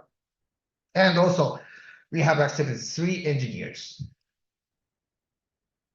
Yes. So, of course, to know the tips of the diagnosis and treatment, many doctors come to us. So this kind of on-site training and observationship training is quite effective. But, and also, of course, and also we sometimes go abroad to have some on-site training in various countries. But it's not sustainable because due to the time limitation, or sometimes we need a budget for going abroad and also coming to us. And very limited number of doctors have a chance to expose to this kind of activities. So that's why we started telemedicine around 2003, when the internet is dramatically improved at the time. So through the discussion of the cases, or sometimes webinar, or sometimes live demonstration, we have shared our knowledge and experience with doctors in various countries like that. So at that time, even though the internet is somewhat increased, but to connect to the internet and also to have a good quality of the image or sounds, we should train engineers also. So we also have accepted many telemedicine engineers to educate them in our hospital. So through this kind of activities, we have expanded our telemedicine to various countries like that. With China, of course, is very close to us. With Latin countries, where there is a lot of gastric cancer patients. With the Central Asian countries and sometimes with Africa, we have organized various kind of programs online. And this is our content of telemedicine. Because I'm an endoscopist and former director, Dr. Shim is there as a surgeon. So that's why our main program is mainly focused on endoscopy and surgery, but we also organize a kind of program like such as pediatrics, oncology, or technology, transplantation, urology, or something like that. Of course, this kind of online communication is quite useful, especially in the COVID pandemic. When the COVID happened in the early 2020, no one knows what happened. Of course, especially for the European guys, they think this is just a local diseases in the Asian areas. But of course, it's incorrect. But at that time, the early 2020, we organized an international conference on COVID to share the experience about this new diseases. Right? So, and we do Zoom meetings and also broadcast via YouTube. So many countries connected to us, and more than 4,000 people attended our conference. So through the pandemic, our activities have accelerated more and more, especially in Japan, actually. Before the pandemic, not so many doctors are not so much interested in this kind of online communication, but through the pandemic, they are quite aware of the usefulness of telemedicine. So far, for during the history of our 20 years history of activities, we have expanded our network, organizing more than 1,900 events in 83 countries. So I'd like to introduce our activities in Mongolia. This is photos of our first visit here in 2019. Maybe looks a bit younger, but I visited many institutes, NAMS, Mongolian Japan hospitals, National Cancer Center, National Dermatology Hospital. So we visit many places to know the situation in Mongolia. So Mongolian Japan Hospital at that time is just before launched, but we checked the facilities and equipment or something like that. But through discussion, they said there is no installation of education, just provided the facilities and equipment is provided, but no education. So that's why we organized a program with Mongolia to install the Japanese medical education. So this is called the Human Development Project with Mongolia under the support of our Ministry of Health. So like this scheme, we do an on-site training for Mongolian doctors, on-site training in Japan to invite, online training using telemedicine, and on-site training inviting to Japan, and Japanese expert dispatch. Now, my colleague is working at Mongolian Japan Hospital and doing a surgery and endoscopy just now. And also this activities is now broadcasting to the Mongolia. Okay, this is the photos of our activities. This is our training. Last year, we have a surgeon, endoscopist, medical engineering people, pathologist, radiologist like that. This is all related to the gastric, GI diseases, including gastric cancer. And the right is a legs, means a laparoscopy, endoscopy, collaborative surgery. This is a kind of advanced therapy, advanced operation developed in Japan.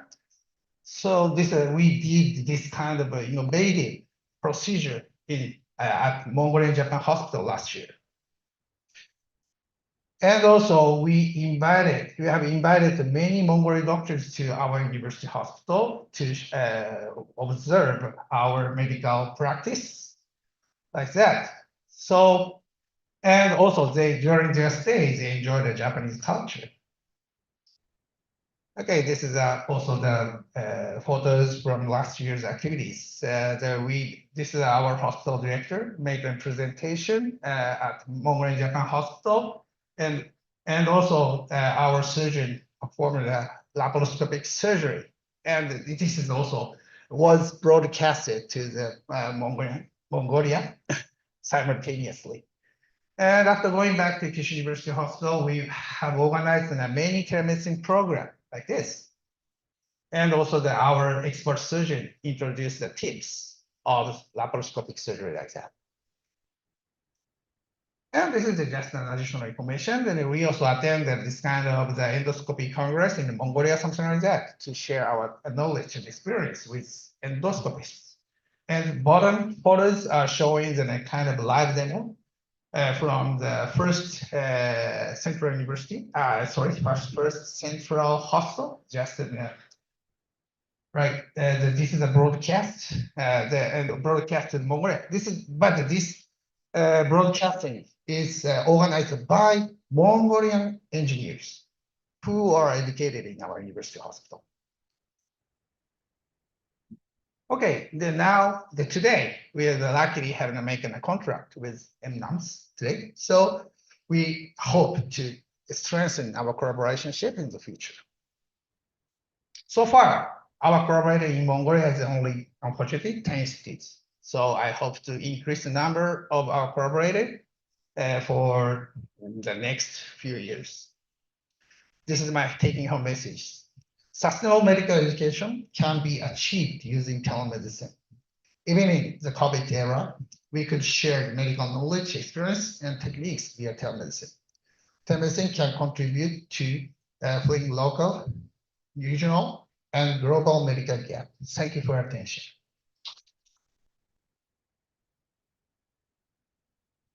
Thank you very much, Professor Murayama. Definitely, this telemedicine will play an important role in addressing the public health issues in Mongolia and globally. And thank you very much for your continued support to introducing telemedicine in Mongolia and supporting the Mongol health sector. And I'd like to ask participants if you have any questions for Professor Murayama on this very important topic.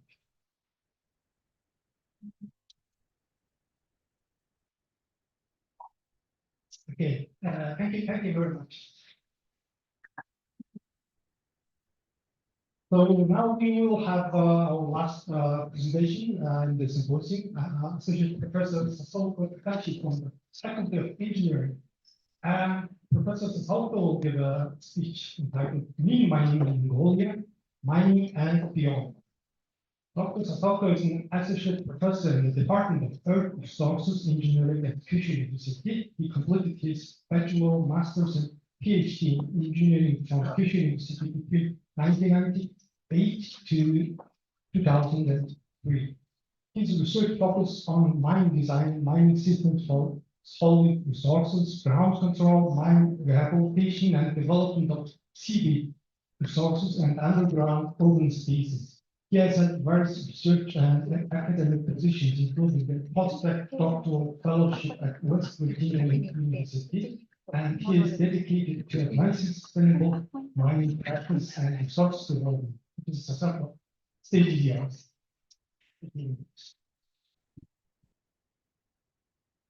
Okay, so sign by now, and good afternoon. So, thank you very much for giving me the opportunity to talk my research, and also thank you very much for giving time for the main event for main event for the party. It's the main thing, main event for us, and also I am alumni, graduate from Kyushu Universities. Okay, first of all, so I'd like to introduce about our department and then move to the what we did so far with collaboration with Mongolia, and especially in terms of the mining industries. Okay, first I'd like to introduce about earth resources engineering in my department. It's very old, and actually for our department is stated in the time of established in Kyushu universities. Okay. So actually for the earth resource engineering, so we did consider so many things, not for the engineering, and also we need to consider for the economy and also feedback to the return to the original situation. This means not engineering. This is maybe agriculture for return to the forest like that. Okay. So our target is very huge from the oil and also natural gas and the solid materials and rare earths, and also the thermal energies. Okay.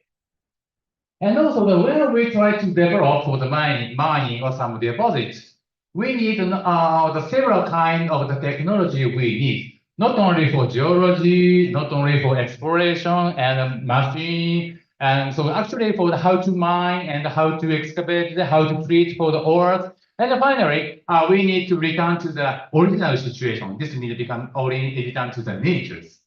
So in this time, so we need not only for the knowledge for engineering, but also we need the knowledge for the agriculture or as a chemical or like that. So basically for mining industry is called as the jack of all trades industries. So this means we need to thinking about so not only one concept, but also so many technologies, so many skills we need to consider to develop. Even the mining is very old, but still new. So now we have 7 laboratories from geology, exploration, how to develop for the liquid resources and solid resources, and then once excavated, get deposit ores, how to treat. And then how to feed back to the original situation, and also geothermal. So actually, for when we develop the mine, we need to all of the knowledge. So used to be the most of many universities has a department of the mine, but so the most of the mine already closed. So just only the few university still has a mining department of mining, but maybe only our university has a whole technology from the to looking for the where the deposit and how to treat. Okay. So actually, so we have so many international networks. Of course, we have a network of the mass here, and not only Asian countries, but also US and Australia and Europe. So, of course, we have several topics for academic exchange, staff and student, and also we need the research field to conduct the research and get a degree for that. Okay. So this is the relationship with Mongolian. Actually, so we have a relationship with the MAST, Mongolian University of Science and Technology, from the 2009. our staff, and this is our previous professors here, and we have self-exchange and also the continue to the joint researches. And then also the student internship. So I show the figure of the right-hand side. This is the internship. And also the here, this is me. So in 2009, this looks young. Too much hair, I'm not sure. Hair, and also maybe this year just when I get married. So that's why my wife is very angry this is right now. But maybe most of the big thing, the bad thing is no safety net. Maybe this is bad things. So please forget these photos, okay? My side with safety net, without safety net. But anyway, for the this is very good opportunity to hear. This guy is a Japanese guy for undergraduate students. Actually, it was supported by Mass, and he has an opportunity to conduct the internship program in my site for the 2 weeks. And at the same time, and Mass sent us for the students. Students sent us, and also they conducted the internship program in Japan. So not only one side, both sides. And also this is a very good opportunity for us to conduct and to make a collaboration like that. And also based on this communication, so we signed MOU 2009. But I just wondering for the maybe due to COVID-19, maybe we need to renew the MOU or re-signed MOU. I have to check. But anyway, so in 2009, MOU is already signed up. Okay, so this is the laboratory I belong to. Actually, so we have 7 laboratories, especially my laboratory. Our laboratory is rock engineering and mining machinery. So the main purpose is some mine planning and design in terms of the sustainable development here. So this is a conventional development procedures for extraction, and after that backfill and vegetations. And also for underground, we have to design for the underground structures. And also this is dredge machine for very huge. And also our pilot going to under the sea. Okay, let's move to here. So, so this is, as you know, so the mining industry in Mongolia is very good. So the very rich countries, you have a lot of the plenty of the mineral resources, and also the maybe so many mineral resources still in the underground. So it's too much potential here. And also that this is very important, not only for Mongolia, but also for the all over the world. Okay. So this means that there is so many chances for for research and development. Okay. So based on here, so you know, so in Japan, of course, we have some mines, but it's very limited number of the research fields. So due to these collaborations, we also they provide us for the research field and collaborations together. So I will show you some couple of the joint research. So this is one of the research project in Bagano coal mines here. This is a Bagano coal mines, open pit of surface mines. And here, as there is 2 topics. One is the design of slope and mining sequence. You can see slope sliders happens here. And also the stability of dumping pipe. Actually, for the surface mine, of course, in their main purpose is to extract ores. But on the other hand, it takes too much cost. How to treat is a waste rock, is covered rock. It's too much cost and too much sensitive to surface mines. And also sometimes due to this instability of the waste rock, it's a big problem for that. So we conducted the 2 points in terms of Bagano coal mines here. And also another big topic in AMD, acid mine drainage. Actually, coal mines, there is some themes with the pyrite. Pyrite and react with water and oxygens. They produce the acid waters. This is a very big problem, not only in all over the world. So we treated what's the kind of measure we should do that. Okay. So one of the proposals for prevent for the AMD is cover systems here. First of all, so we classify the two types of rocks as waste rock. One, maybe some of the waste rock is there is no possibility to the AMD, but some waste rock is the possibility to produce AMD. So just classify two types, and then we call the NAP and the PAS. NAP is a non-acid, PAS is a possibility. There is possibilities. So possibility of the waste rock is covered with non-acid forming, and then to prevent to produce for the AMD to control the AMDs. Okay. And also that we have another surface mine project, Eldonet mines, copper mines. So huge open pit series. It's very hard to see in Japan. Okay. So in the Eldonet mines, copper mines, the problem is they want to expand or extract more coppers. They need to expand the open pit. But here, the waste rock just dump it here. Too close, there is no, it's possible to expand. In that case, we have to move for dumping pile. So how to treat? Of course, if fire is better, but farming is too much cost. So in the mining, is important thing is to get the profit or not. If no profit, should be not continue to that. This is the mining. So that's why for the how to treat or new dumping design with and with economically. But of course, in the first priority is same. So in terms of the stability and economically, so that we conduct the research to calculate for design or the where is the waste dam should be close to the pit, and also the process for the dumping pile. This is one of the doctor research. And another one is fluoride mine. So one of the hot topic in mining is how to transfer from the surface mine to underground. So in the surface area, in the shallow area, it's easy way to excavate to extract the ores just from the surface. Just cut, just remove to overburden and waste materials and extract ores. But going too deep, it's too much cost to treat and remove for waste material to outside. In that case, going to underground. Okay, here, this is also the one of the fluoride mine, just of the mining operation, just of the surface mine here.